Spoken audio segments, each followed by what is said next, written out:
this is part one of Prevent and Reverse Sleep Problems by me, Pete Rogers. Okay, we're going to start with rules 1 and rules 2 for sleeping better. So the rule number 1 is the treadmill is a magic sleep machine. Basically, it means exercise.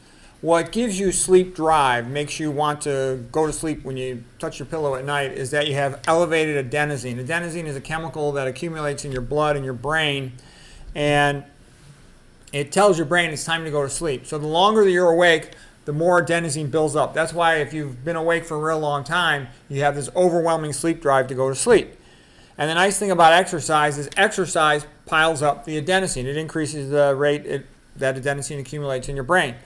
And, I can remember back, I was an athlete in college, a wrestler, and we'd, I'd practice for 3 hours, work out real intensely. I'd come home at night, I'd just lay down, sleep, and I'd wake up the next day, 8-9 hours later, automatic.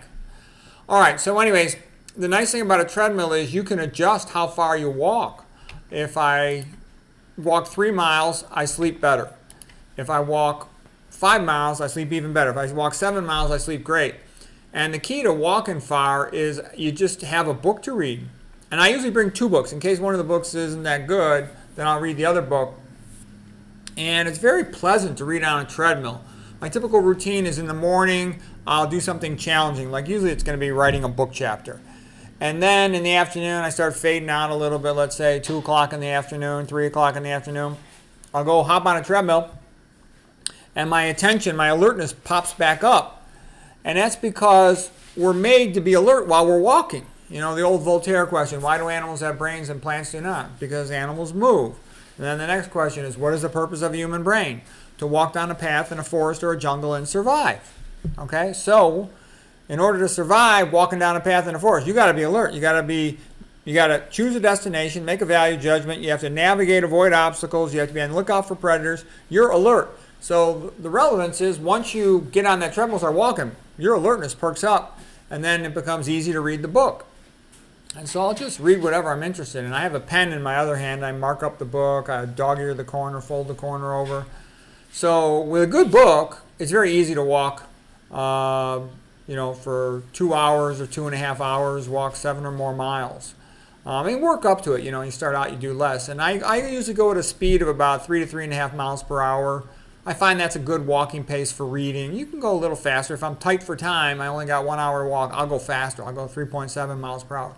But if I'm going to go 7 miles, I usually go about, end up being about 3.4 or so.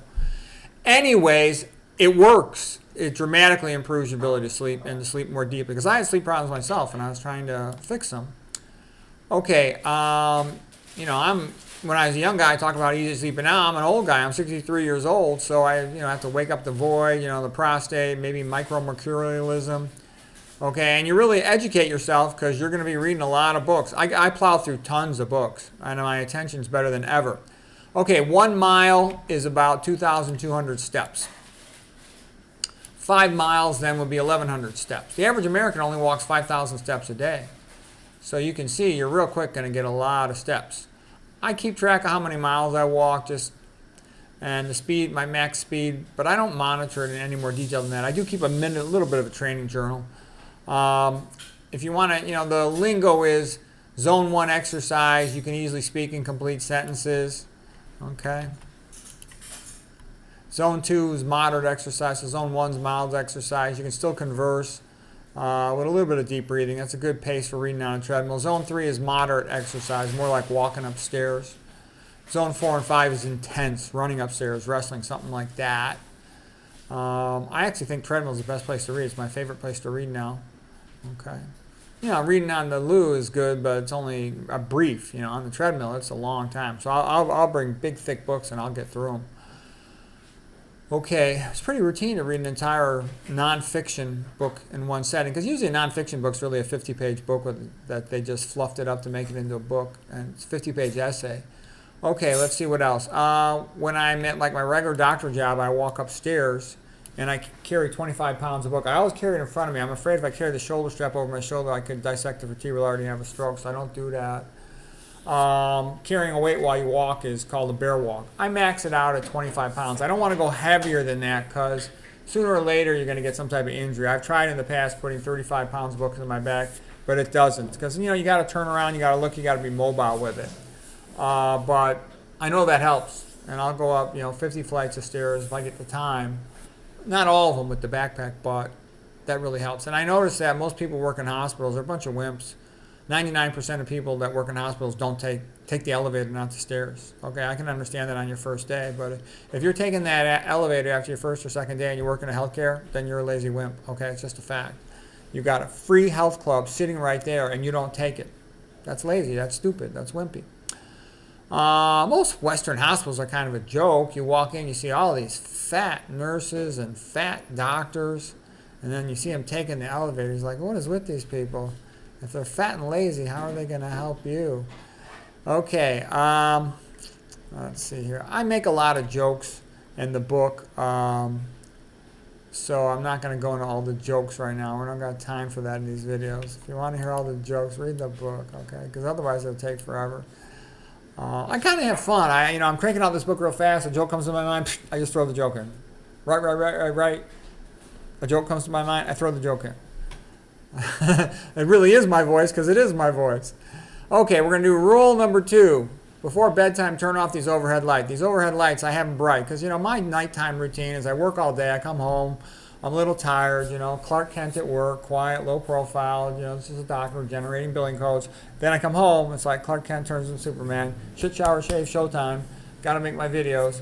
I got these bright overhead lights while I'm making the videos because you need more light to make a video. But as soon as I'm done with my last video, off go all the overhead lights, and then I use these like ground lights, you could almost call them, like this little tiny lamp, and that's what it looks like. And it's only got a 15-watt incandescent bulb. You want incandescent light bulbs because those are like sunshine, meaning that they've got a lot of red and near infrared in them. Okay, the relevance is those don't affect your pineal gland as much. Suprachiasmatic nucleus sitting on top of your hypothalamus is your time clock, and when it receives blue light, like this tie is not good for sleep. This is actually St. Andrew's Cross. It's the flag of Scotland. But you want red or no light. No light is best, but the next least thing is red. Red light, incandescent, near infrared light, incandescent light bulbs being like sunlight. Sunlight's over 50%. Red light and near infrared light. That improves mitochondrial function, and it doesn't affect your melatonin production that much. The least possible light is best. So again, it's only a 15-watt bulb.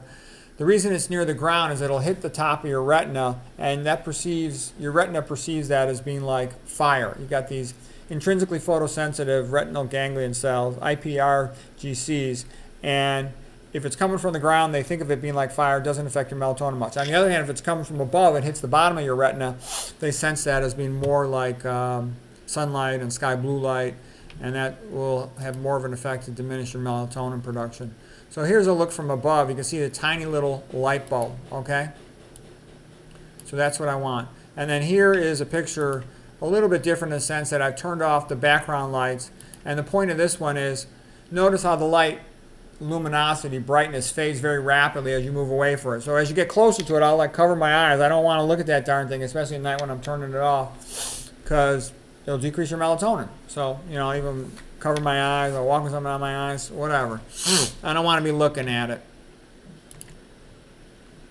because it can shut down your melatonin pretty fast. Oh, one thing by the way is humans did have fire right from when they were on the planet. Okay, and fire is mostly red light, so it doesn't affect you that much. So it worked well for us humans. Homo erectus supposedly is a hominid, one of them that came pretty soon before us, if we're even related to those guys. Here's early Homo sapiens painting a cave wall in France. This is by Charles Knight. Nice painting. Okay. And the significance of us having fire right from the beginning meant that Dr. McDougall was correct. We were able to eat starch right from the beginning.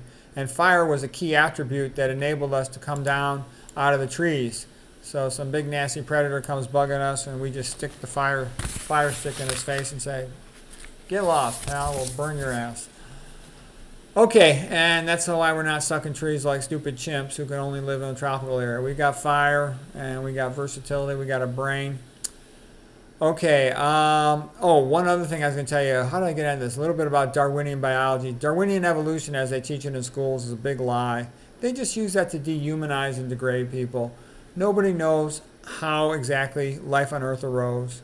It could not have happened spontaneously. It's so complicated, even the simplest form of life, that anybody who's really studied it and is honest, it had to be God's the only thing we have now. It had to be designed. It's way, way, way, way, way too complicated. And then people always say, well, if you don't agree that evolution explains things, that you're stupid. No, I was an evolutionary biology major at Stanford, A-plus student. And what they're doing is they're playing a bait and switch game. Evolutionary biology explains, it's a reasonable explanation for microevolution, but it's a joke for macroevolution. Macroevolution is origin of life as well as origin of the major body types, the phyla, you know, birds versus mammals versus reptiles, etc. And it can't explain that at all. There's no transitional forms. There's no explanation for it. The human genome is 3.3 billion base pairs. You know, where did that information come from? Of complex biochemistry. Okay, and each species got orphan genes that there's no homologs to other species and stuff. So that's just a trick that's played on you, because once you say that humans are purely animal and not part divine, like it says in Genesis of the Bible, then you can degrade them and say, well, then they should be treated like animals. All right, I've talked about that in other lectures, so I won't go into that anymore, but that's the difference between macro and microevolution. Okay, and then also I think that, you know, I definitely, myself, my family, we were definitely created in the image of God. My ex-wife's family, they might have originated from a common ancestor with a chimp. Okay, anyways, we will go with the other stuff in the next lecture. Hope you found that helpful.